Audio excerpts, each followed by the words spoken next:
Much love to everybody out there. I hope you're well.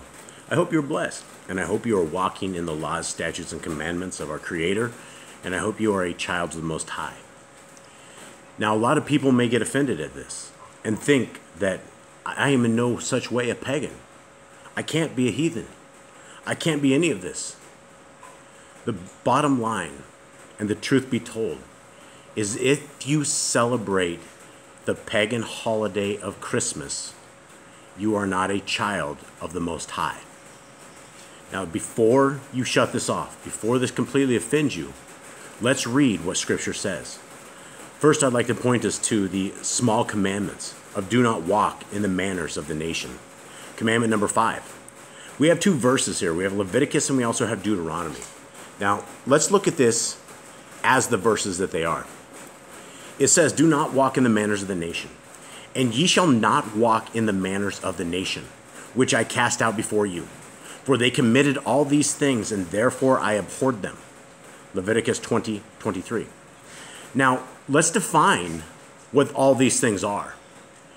The things that he's talking about that they're doing are things that go against the laws, statutes, and commandments of Genesis, Exodus, Leviticus, Numbers, and Deuteronomy. Those are our commandments of what we should and what we shouldn't do. Now, the next commandment is, when you are to come into the land which Yahuwah Eloheka gives you, you shall not learn to do after the abominations of those nations. Deuteronomy 18:9. Now, our Creator is a very jealous Elohim. And I would like to go over a video, not even a video, I'd like to go over this webpage into this video, and I'd like to put this together for you guys, for those who do not believe or do not understand what I'm saying.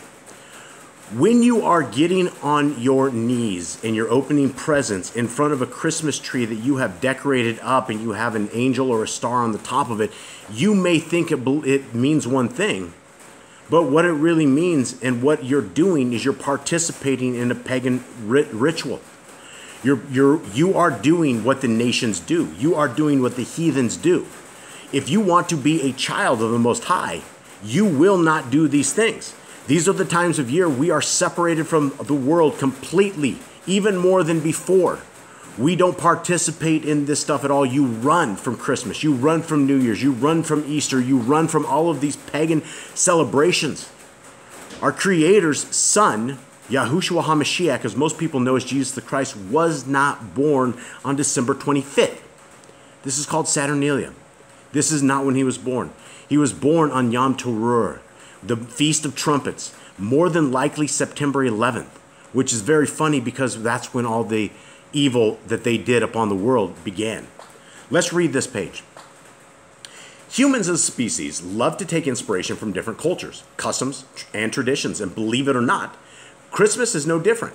If you thought these cozy traditions you knew and loved were just about celebrating Christmas, think again. Things like kissing under a mistletoe, caroling, wreaths, and even gift giving were all aspects of pagan holidays that were adapted into Christmas celebrations in the early years. Decorating trees, feasting with loved ones, hanging up socks by the fireplace, and drinking yourself silly are no different. They are all part of pagan history and sacred holidays. In fact, most of the cultural aspects we associate with Christmas are steeped in pagan roots. Some pagan traditions that have become associated with Christmas: gift giving, the image of Santa Claus, Christmas stockings, Christmas caroling, decking the halls with holly, and decorating trees. Well, who are the pagans? First things first, what do we mean when we say pagan? And I will take this, let me pause real quick, and I will tell you what a pagan is. A pagan is anybody who is not obeying the laws, statutes, and commandments of our Creator. You are a heathen. You're a Gentile. The Hebrews 8 has no renewed covenant for Gentiles. The renewed covenant is for the house of Yashrael. You want to be part of the house of Yashrael because you want to obey the laws, statutes, and commands of our Creator. So if you are outside of this, if you are celebrating Christmas, you are a pagan. So let's continue on. This is a sweeping term that encompasses anyone from Romans to the Norse and Scandinavia. As Christianity spread through Europe in the early ADs, missionaries got to know a lot of different groups of people with varying religious systems and beliefs. All of these people in religions were lumped into the catch-all term of pagan. Although Christians had the goal of spreading their religion across Europe, they were still quite fascinated by the many of the customs and ways of the pagans. Clearly, they were fascinated enough to pick up a few of those beliefs and traditions and adapt them as part of the Christian celebrations. The winter solstice celebration. Keep reading, you'll find that Christmas is inspired by traditions from the Romans, Celtics, Norse, Druids, and more, all pagan.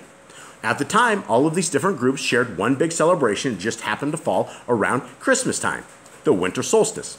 People living in the northern hemisphere celebrate winter solstice, or the shortest day of the year, smack bang in the middle of December. And this is why Christmas just so happened to fall around the same time as many existing pagan holidays.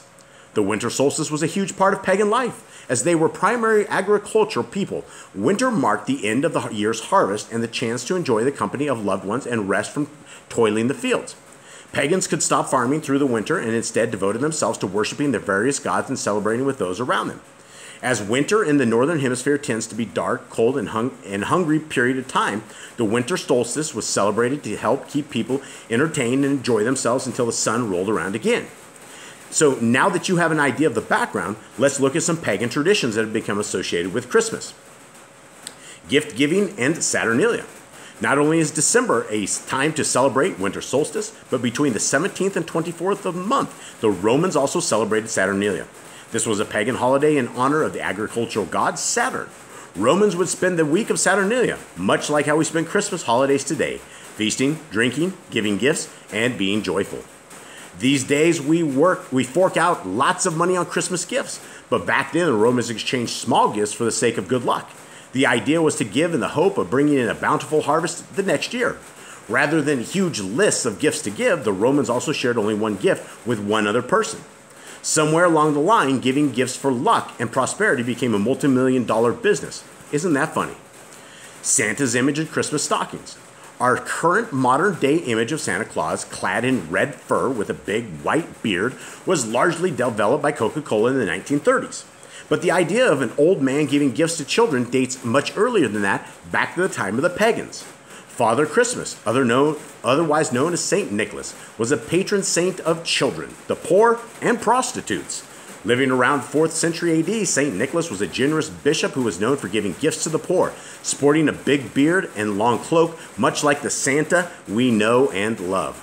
Even before St. Nicholas, there was another bearded old man called Odin. This deity was worshipped by the early Germanic pagan tribes, traditionally portrayed as an old man with a long white beard with an 8-legged horse called Sleipnir, who he would ride through the skies, just like Santa's reindeer. During the winter, kids would fill their booties with carrots and straw and leave them by the chimney for Sleipnir to feed on.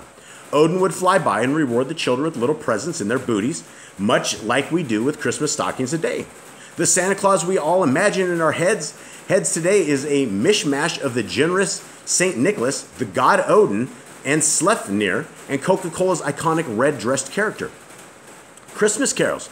While the carols we sing for Christmas are undeniably Christian, and guys, as anyone knows, I am not Christians. Christians do not follow the laws, statutes, and commandments of our Creator. So yes, they are so-called Christian, but they are not things that we should be celebrating or anything of that nature.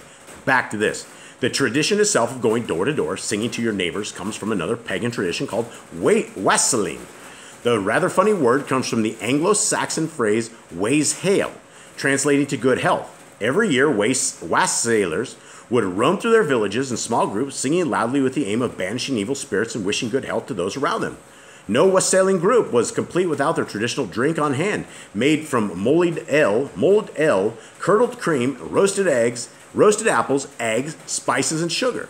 In the 13th century, St. Francis took inspiration from these happy choirs and started the tradition of Christmas caroling. Kissing under the mistletoe. Ever wondered about the correlation between mistletoe and kissing? Well, funny enough, the tradition goes all the way back to the pagans. Everyone from the Romans and the Celts to the Druids and the Norse had a thing about mistletoe. It was considered to be a highly sacred plant involved in several pagan rituals. In the Roman world, mistletoe honored the god Saturn. To keep him happy, they would perform fertility rituals underneath the sprigs of mistletoe. Yes, that's exactly what it sounds like.